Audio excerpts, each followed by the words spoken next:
I'm going to be leading you through another civil rights historical article read aloud. I'm really excited to share this with you. As I mentioned in the Monday read aloud, on Friday you're going to be doing a writing on demand assessment, and the topic will be civil rights. So all the articles we're reading this week in read aloud, you can pull information from these to craft your informational text that you're writing for Friday. So pay close attention, maybe take some notes, keep these articles close to you so that when it comes time to write, you have lots of knowledge and details about the civil rights movement. All right, let's get started. So our teaching point for today is readers of nonfiction use the lenses of main idea and supporting details, author's point of view, author's craft, text features, text structure, part to part and part to whole to analyze a text. And remember, good readers, they don't think of all these things at the same time because that would be too much on your brain. But you kind of want to see as you go through a text what the author is offering you at that time. What's the author guiding you to think about? All right. So let's do some orienting to the text. I'm going to look at the title and I'm going to look at the main text feature. So the title is The Flesh and Blood Behind the New Civil Rights Monument. So this is making me think like flesh and blood. That usually means like the person behind it. But it also like sounds a little bit violent. Like maybe there's some violence that's going to be discussed. And a new civil rights monument. Usually a monument is some kind of statue or something built to commemorate or honor people. So I'm thinking this is about the people who are behind a civil rights monument. And I see a picture of some people who look like they were arrested because it says Police Department, Jackson, Mississippi. So I'm thinking that they were arrested for protesting for civil rights. Beginning in 1961, freedom riders would take bus routes into segregated South as a protest against racial segregation on buses. These three riders are Winona Myers, left, Gene Thompson, middle, and Dave Dennis, right. So I'm thinking all together what this text will be about is going to be about people fighting for integration, civil rights, and racial equality. I'm thinking maybe, they got arrested or something. They probably experienced some kind of setbacks in their protest and in their struggle for equality. In 2017, President Barack Obama established a new national monument at the bus station in Anniston, Alabama. It honors freedom riders. They were a group of more than 400 demonstrators, black and white, who risked their lives to stand up for equality. In 1961, the Freedom Riders rode into history. They volunteered to challenge segregation on buses in the Deep South. Black people were forced to change seating on buses when they entered the region. At bus stations, they had to use poorly kept, colored-only bathrooms in waiting areas. The riders left Washington on May 4, 1961, headed for New Orleans. Angry crowds met the buses at nearly every stop. In Anniston, the bus tires were punctured by one mob. Another mob waded down the road to throw a firebomb on board. Violence against the Freedom Riders was an embarrassment to many Americans. It helped push the U.S. government to take more action to end segregation in the country. So I'm thinking this section is like an introduction, telling us what this text will be about. It's giving us some background information about the freedom riders and the civil rights movement. So in the South in the 1960s, black people had to be separate from whites and were treated unfairly. Groups of people were protesting to try to change this, and they were met with a lot of hostility, which means hatred and violence from whites who did not want things to change. And this reminds me a lot of some of the information we learned in Monday's Read Aloud. Here are the reflections of 4 freedom riders. So this little sentence right here is telling us that the article is going to share the point of view of 4 actual freedom riders. It's going to share their reflections. Charles Person. Change always begins with the young.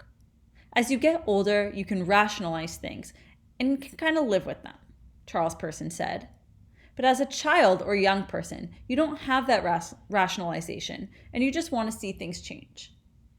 His group arrived at a bus station in Birmingham, Alabama on a sunny May day in 1961. A mob attacked them as they entered the station's waiting room. A man with a pipe split open Person's skull. No one was charged with assault. "There's no resentment," Person said. "I don't have time to be hating anyone because I've adopted nonviolence as a way of life, not just a tactic." Wow, I'm really impressed by this person, Charles Person. Wow, he was really fighting for equality, and he was met with so much violence. Someone actually tried to split open his skull, and they weren't even punished for it. So the main idea of this section is Charles Person was a freedom rider who was attacked by an angry white mob. Sorry, that was supposed to say mob, not mod. Someone split open his skull with a pipe and was never punished for it. Catherine Burks Brooks. "You have to always keep in mind who we were. We were soldiers," said Catherine Burks Brooks about being a freedom rider. She joined up with the rides in Birmingham. Alabama's governor had agreed to supply police escorts, but they mysteriously disappeared when the bus made it to Montgomery city limits. The riders were then met by a mob armed with pipes, chains, and baseball bats. Burks Brooks said one image remains with her: young white women with babies in their arms screaming hateful names at the riders. She views today's protest as part of the ongoing fight for social justice. "We didn't start the movement," said Burks Brooks, "and what the young people are doing now is just carrying it on." Jim's work. "I knew we were going to get beaten, and I bowed my head, and I asked God to be with me and to give me the strength to remain nonviolent and to forgive them. I got grabbed." Zwerg was beaten badly at the Montgomery bus station. Photos of a blood-covered Zwerg after the attack circulated around the world. Zwerg remains convinced about the effectiveness of nonviolent organizing. His training in nonviolence ran deeper than Zwerg realized at the time. The assault cracked his vertebrae and left him unconscious. Still, he reflects that, "When I was being beaten, I loved those people. I forgave those people." So Jim Zwerg's reflection reminds me a lot of Charles Person's, because both of them were really injured badly by angry white mobs who wanted to keep segregation, but both of them maintained this sentiment of wanting nonviolence, wanting peace, and even showing forgiveness or love for their attackers. So that made me think of a part to part, because this part relates to the section on Charles Person. Both Jim Zwerg and Charles Person believe in nonviolence as a tactic, even though they were victims of violence in their fight for equality. Joan Trumpower Mulholland. As a freedom rider, Joan Trumpower Mulholland spent 3 months in jail in Mississippi. Perry Nussbaum, a Jewish rabbi, came weekly to visit the riders, said Mulholland. "This was no small gesture," she says. His routine made him an easy target for the Ku Klux Klan. Nussbaum would ask riders if they wanted to pray with him. Mulholland always took him up on this offer. He would start praying in Hebrew and sort of lull the guards, and then he would slip in the little tidbits of news, like what was happening in the world, she said. He would also write to their parents, letting them know how the riders were faring.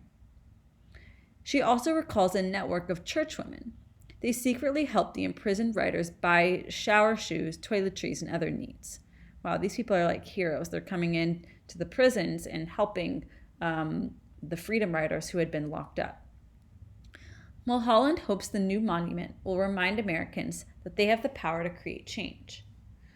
"We've had a lot of negative things going on with heat and things resurfacing," she said, "but this shows a change in a positive way, which is what we're about."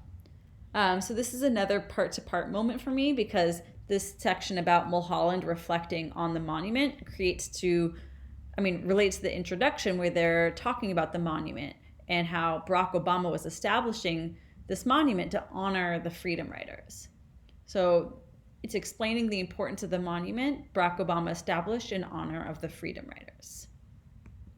So to summarize, I want to think of all the main ideas of this text. So these are in my own words, which we should do as good readers, think of all the main ideas of a text.